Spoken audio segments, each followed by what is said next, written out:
बात एक ऐसे मुद्दे की जिसने सालों से उत्तराखंड के जंगलों को निगल के रखा हुआ है।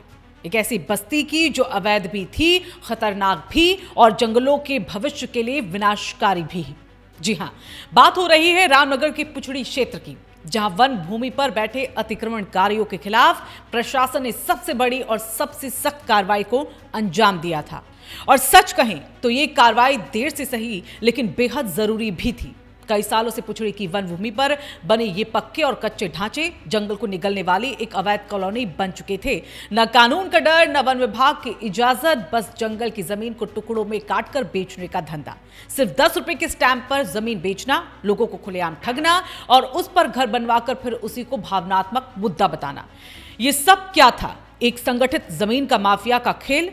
रविवार सुबह की बात है जब ठीक बजे 9 जेसीबी, 4 पोकलैंड, 300 से ज्यादा पुलिसकर्मियों की फोर्स पुछड़ी पहुंची तो समझ लीजिए जंगल पर अवैध कब्जे का अंतिम अध्याय शुरू हो चुका था। 25 हेक्टेयर वन भूमि मुक्त, 52 अवैध निर्माण ध्वस्त, 15 पक्के घर, 37 कच्चे ढांचे साफ हो गए। 7 घंटे में पूरा ऑपरेशन। ये सिर्फ कार्रवाई नहीं, ये संदेश है कि अब उत्तराखंड में जंगल बेचने का धंधा नहीं चलेगा। अब बड़ा सवाल, ये लोग यहां आए कैसे? किसने इन्हें जगह बेची? किसने इन्हें उकसाया कि लो जमीन ले लो, वन विभाग तुम्हारा क्या बिगाड़ लेगा? जवाब इसमें है ताहिर, सलीम, अजमत, फहीम, उस्मान, कमला देवी और धीरेन्द्र जैसे लोग, जिन्होंने वन भूमि को अपनी निजी जायदाद समझकर बांटना शुरू कर दिया। 10 रुपए के स्टैंप पर जमीन बेचना क्या ही मजाक था? लोगों को अवैध जमीन खरीदने का लालच देना क्या ये अपराध नहीं? और जब कार्रवाई शुरू हुई तो अचानक भावुकता का कार्ड खेल देना। ये पुराना तरीका अब नहीं चलेगा। उत्तराखंड की सबसे बड़ी समस्या क्या है? जंगलों पर बढ़ता अवैध कब्जा, और पुछड़ी इसका जीता जागता एक उदाहरण था। यह अतिक्रमण सिर्फ जमीन पर नहीं, वन्य जीवों के प्राकृतिक रास्तों पर भी था। हाथियों का कॉरिडोर प्रभावित हो चुका था। जंगल के बीच कंक्रीट की दीवारें खड़ी हो गई थी। मतलब जानवर, जंगल और कानून तीनों का दम घुट रहा था। और फिर शिकायत ये कि हमारे घर मत तोड़ो, पहले अवैध कागज पर घर लो, फिर भावनात्मक अपील करो। ये खेल अब नहीं चलेगा। इस बार प्रशासन डटा। वन विभाग, राजस्व और पुलिस, तीनों विभागों ने टीम वर्क में दिखाया कि कानून होता क्या है। न राजनीतिक दबाव चला, न भीड़ का भावनात्मक दबाव चला।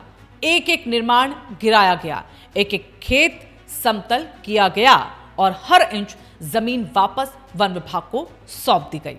इस साहसिक कार्रवाई के लिए एसएसपी मंजुनाथ टीसी और पूरी टीम को बधाई के हकदार हैं। उन्होंने साफ कहा कि ताहिर, सलीम जैसे लोगों पर जांच जारी है और कार्रवाई इन पर कठोर होगी।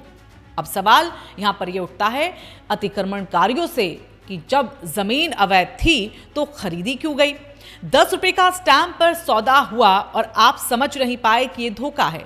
वन विभाग की जमीन पर घर बनाना भावुकता नहीं, अपराध है। जंगल काटकर बस्ती बसाना क्या कहें, इसे हक कहेंगे आप? कानून का डर खत्म हो चुका था और आज कानून ने अपनी ताकत को दिखा दिया। पुछड़ी की कार्रवाई एक संदेश है। किसी भी नगर में, किसी भी जंगल में, किसी भी विभाग की जमीन पर अगर आपने अवैध कब्जा किया है तो एक दिन बुलडोजर जरूर आएगा। जंगल बचेंगे तभी तो उत्तराखंड बचेगा। यह हिमालय है, कोई खुली मंडी नहीं जहां जमीन काटी और बस्ती बस गई। अगर आप चाहते हैं कि हमारी वन भूमि सुरक्षित रहे, जंगल बचे और ऐसे अवैध कब्जों के खिलाफ प्रशासन और सख्त हो, तो इस वीडियो को आप लाइक कीजिएगा, शेयर कीजिएगा ताकि सच्चाई हर जगह पहुंचे। कमेंट में लिखिए जंगल बचाओ, उत्तराखंड बचाओ। और हाँ, हमारे चैनल राजकुमारी को सब्सक्राइब करना ना भूलें, क्योंकि हम हर खबर में सच बोलते हैं।